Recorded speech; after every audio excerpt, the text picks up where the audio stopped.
Bab 905.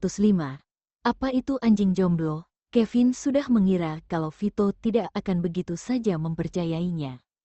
Ceritanya panjang, katanya. Kalau gitu ayo pergi ke ruang kerja untuk bicara. Vito langsung menaruh tangannya di bahu Kevin, tidak sabar untuk tahu bagaimana bisa orang sepintar Kevin bisa dibodohi oleh Rafael. Dia benar-benar yakin kalau Rafael berbohong soal dia adalah Ezikra. Jangan terburu-buru, bicaranya nanti saja setelah makan malam, kata Kevin dingin sambil melepaskan lengan Vito dari bahunya. Vito menahan emosinya, padahal dia sudah sangat penasaran. Tidak lama, Ezra juga kembali dari militer. Ketika kakek Okot melihat semua orang berkumpul, dia meminta kepala pelayan untuk menyajikan hidangan. Saat makan malam, Kina bertanya, "Kevin, kenapa kamu datang untuk cari Ezra?" "Tanya saja pada suamimu nanti malam." Kevin langsung melemparkan pertanyaan itu kepada Ezra. "Makanlah." Ezra memberinya beberapa hidangan yang Kina suka. Albert yang duduk di sisi lain menoleh untuk melihat Vito. Vito segera berkata, "Kevin belum bilang apa yang terjadi. Kalau sudah, nanti malam aku akan kasih tahu kamu." Kina melihat interaksi couple bucin itu, lalu menoleh dan menatap Ezra dengan ekspresi galak. Ezra yang melihatnya bersikap kekanak-kanakan, menghela nafas tidak berdaya dan berkata sambil tersenyum tipis juga penuh kasih sayang. "Kapan aku pernah sembunyikan sesuatu darimu? Makan dulu. Di sini masih ada sate orang jomblo. Sikap kalian ini tidak baik dan bisa membuatnya iri," kata kakek Okto sambil menatap Kevin dengan penuh arti. Entah apa yang dipikirkan keluarga Kina, padahal Kevin sudah berusia 35 tahun tapi mereka tidak mendesaknya untuk cari pasangan. Meskipun pria ini sukses dan baik, tapi dia sudah berumur 35 tahun. Usianya ini adalah usia yang matang, tapi biasanya para gadis akan berpikir bahwa pria ini pasti punya penyakit fisik atau mental sampai dia tidak punya pasangan dan target untuk menikah meskipun sudah berusia 30-an. "Kakek, aku tahu maksudmu untuk memintanya cepat menikah, kan?" Albert tertawa dan menoleh ke arah Kevin. "Ya kan, Kevin? Sudah. Apanya yang memintanya dia untuk cepat nikah? Aku itu menegur sikapmu yang bikin anjing jomblo kayak Kevin ini iri," kata kakek Okto dengan tenang. Anak-anak muda ini sama sekali tidak tahu cara menghormati orang tua dan selalu mengejeknya. Sejak Vito menikah, Albert juga tinggal di rumah keluarga Okto dan membuat suasana di rumah keluarga Okto menjadi semakin ramai dan harmonis. Apalagi sejak Albert melahirkan putra kembar dan Kina juga hamil. Suasana hati kakek Okto sama meriahnya dengan tahun baru dan dia sangat bahagia, sampai dia terus-menerus membuat lelucon. "Kakek buyut, anjing jomblo itu apa? Ganteng gak? Kalau iya dia mau punya satu dan berteman dengannya, boleh kan?" Dia mendongak dan mata besarnya yang cantik berkedip saat sedang bertanya dengan penasaran. Ha. Albert tidak bisa menahan diri dan langsung memalingkan wajah untuk tertawa. Ketika yang lain mendengarnya, mereka juga jadi tertawa. "Anjing jomblonya ganteng banget loh. Apa dia mau kenalan sama dia? Kalau iya, coba dia tanya paman Kevin apakah dia mau atau tidak." Kakek Okto tertawa sambil melemparkan pertanyaan itu pada Kevin. "Paman Kevin, boleh dia kenalan sama dia?" Dia menatap Kevin dengan penuh semangat. Kevin menjawab dengan arti yang mendalam, "Anjing jomblo itu sudah tua dan berbahaya. Kamu boleh kenalan dan berkencan dengannya kalau dia sudah berumur 20 tahun. Vito sangat marah ketika mendengar ini dan menggertakkan giginya. Dalam hatinya mengutuk, Kevin si bajingan ini, malah menyuruh Deanya untuk cari teman kencan, dia jahat banget. "Dea, anjing jomblo itu jelek banget dan menakutkan, suka gigit orang. Nanti Dedi akan carikan kamu teman lain ya," Vito membujuk putrinya. Keluarga Okto tidak punya kebiasaan untuk pelihara hewan dan Jimbo itu dipelihara karena dia adalah hewan kesayangan Vito dan Albert. Dia berbeda dari hewan peliharaan biasanya dan dia sudah jadi bagian penting dari keluarga Okto. Kalau dia mau pelihara anjing, maka dia harus tunggu sampai dewasa dulu. Tunggu sampai adik Kina lahir dan tumbuh besar dulu sebelum dia boleh pelihara anjing. Dia menatap kakek buyutnya dan kemudian dedinya. Dia bingung siapa yang harus dipercaya dan tidak yakin apakah pria jomblo itu jelek atau tampan. Setelah makan malam, kakak beradik Okto pergi ke ruang kerja bersama Kevin untuk membicarakan beberapa hal. Di ruang kerja, Kevin meluangkan waktu untuk menceritakan setiap kata dari percakapannya dengan Rafael di kafe kepada kakak beradik Okto. Setelah Vito mendengar ini, dia butuh waktu lebih lama untuk mencerna apa yang dikatakan Kevin. Kakak kedua, bukannya kamu bilang setelah berdirinya negara R, tidak ada jiwa yang bisa berpindah? Kevin, dia yakin kalau otak Vito bermasalah. Ezra selalu merasa bahwa meminjam tubuh orang lain untuk lahir kembali adalah imajinasi orang di era feodal dan tidak pernah terjadi. Tapi sekarang setelah mendengar apa yang dikatakan Kevin, dia merasa kalau dunia ini terlalu misterius. Awalnya mereka semua curiga kalau Ezikra operasi plastik agar terlihat seperti Rafael. Tapi setelah tes DNA ternyata dugaan mereka salah. Kemudian mereka menduga kalau Ezikra bersembunyi di suatu tempat di dunia dan tidak bisa dipisahkan dari Rafael. Tapi dia tidak pernah berpikir kalau ternyata hasilnya seperti ini. Kevin bertanya saat melihat Ezra yang terdiam, "Kamu percaya tidak?" "Percaya." Suara Ezra terdengar rumit dan tegas. Dia tahu bahwa hal semacam ini tidak masuk akal dan tidak nyata. Tapi entah kenapa dia percaya kalau Rafael adalah Ezikra. Karena setelah mencari tahu dengan berbagai cara, bahkan tes DNA juga tidak bisa membuktikannya. Tapi banyak aspek dari Rafael yang sangat mirip dengan Ezikra, termasuk kata-kata dan sikapnya. Mendengar kakak keduanya berkata begitu, Vito bertanya dengan suara yang keras, "Kevin, apakah kamu kasih tahu Ezikra, kebenaran tentang kematian ayahnya?" "Aku tidak bilang. Ini semua demi Kina sampai aku memanfaatkan kesempatan dari situasi Giselle untuk memaksa Rafael menceritakan rahasia ini. Aku tidak akan ikut campur masalah lain. Ini masalah kalian dan kamu bisa menemuinya supaya bisa mengatakannya langsung."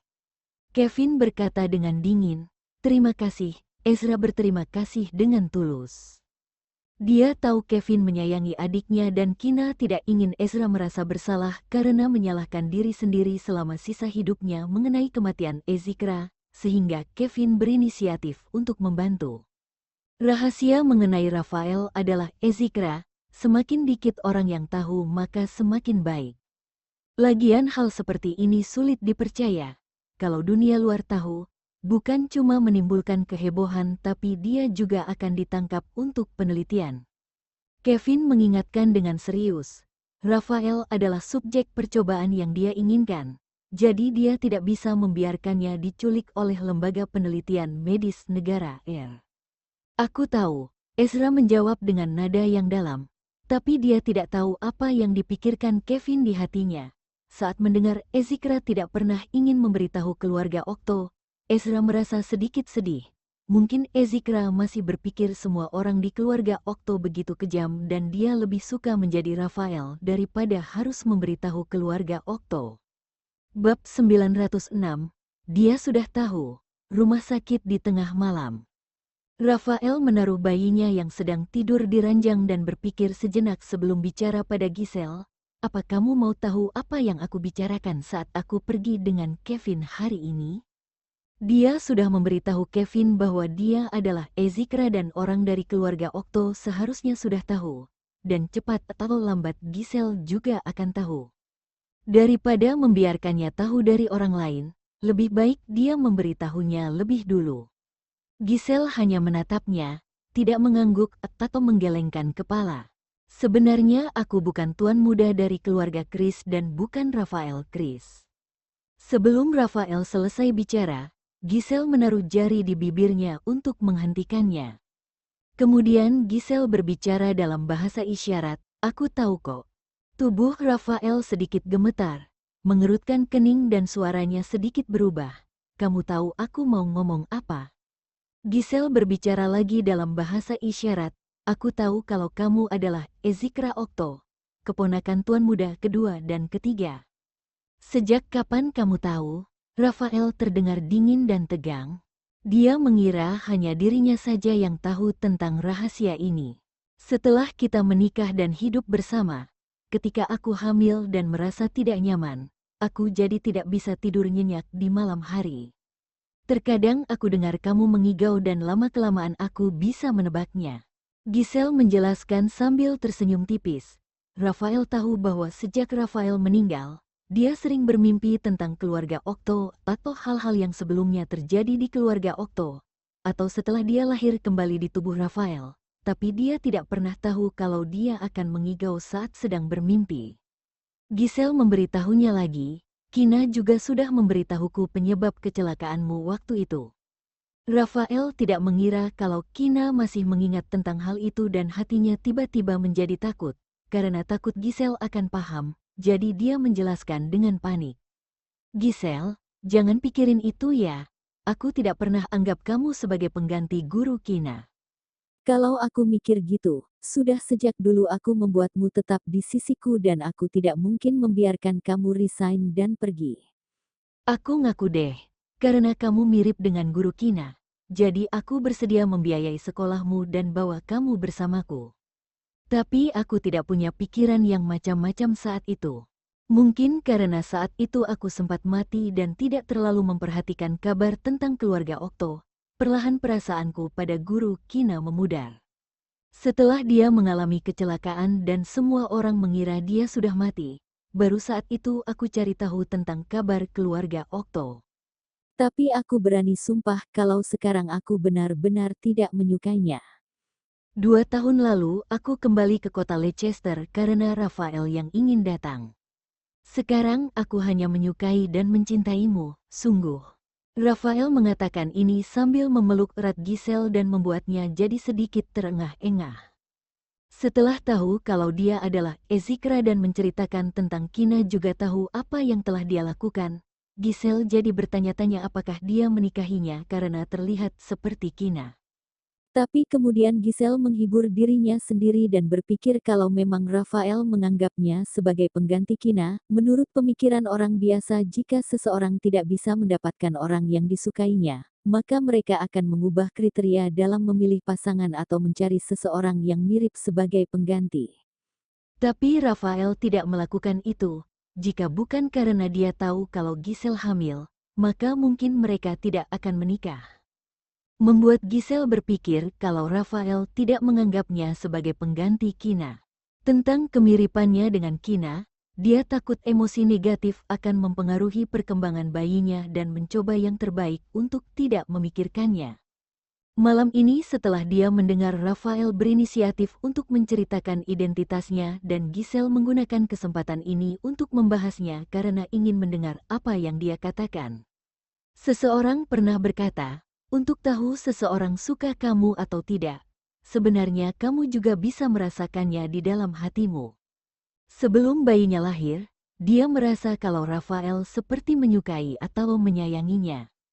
Setelah melahirkan dan meskipun dia tidak bangun beberapa hari, tapi Giselle terus mendengar suara Rafael. Apalagi saat hari dia bangun dan belum bisa membuka matanya, dia mendengar Rafael berbisik di telinganya bahwa dia menyukai Giselle dan sudah berpikir untuk memberitahunya setelah melahirkan. Giselle meronta setelah benar-benar kehabisan nafas tapi Rafael malah memeluknya lebih erat dan karena dia tidak bisa bicara, jadi dia menggigit lehernya.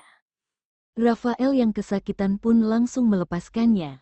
Giselle menarik napas panjang dan menatapnya dengan agak kesal. Kamu mau cekik aku sampai mati ya? Rafael. Kemudian Giselle menatapnya dengan tegas dan mengatakan padanya dalam bahasa isyarat, aku percaya kok kalau kamu menyukaiku. Rafael tidak bicara dan hanya menariknya lagi ke dalam pelukannya. Giselle mengerang kesakitan ketika lukanya yang tersenggol, untuk menakuti-nakuti Rafael supaya dia mau melepaskannya. Apakah lukanya sakit? Tanyanya gugup. Giselle mengangguk dengan jujur. Maaf, Rafael membantunya berbaring. Kamu mau tanya sesuatu? Giselle berbaring telentang dan lukanya akan sedikit sakit kalau ia berbicara dengan bahasa isyarat. Jadi dia meminta Rafael untuk mengambil tablet miliknya. Aku tidak tahu harus tanya apa, jadi kalau kamu mau, kamu bisa cerita apapun. Sebenarnya dia tidak tahu terlalu banyak. Giselle juga tahu kalau dia adalah Ezikra dan bukan Rafael Chris karena dia mengigau saat tidur. Kemudian Giselle pergi ke rumah keluarga Okto untuk cari tahu beberapa informasi tentang Ezikra dari Kina. Rafael mulai bercerita saat dia masih jadi Ezikra, bicara tentang kematian ayahnya dan masalahnya dengan Ezra, cintanya pada Kina yang membuatnya menculik Kina pada malam pernikahan. Lalu tentang lahir kembali menjadi Rafael setelah kematiannya dan berbagi tubuh dengannya. Apa yang dia katakan padanya lebih rinci daripada apa yang dia ceritakan pada Kevin. Sebelum mengenalnya, Giselle tidak mencari tahu masa lalunya.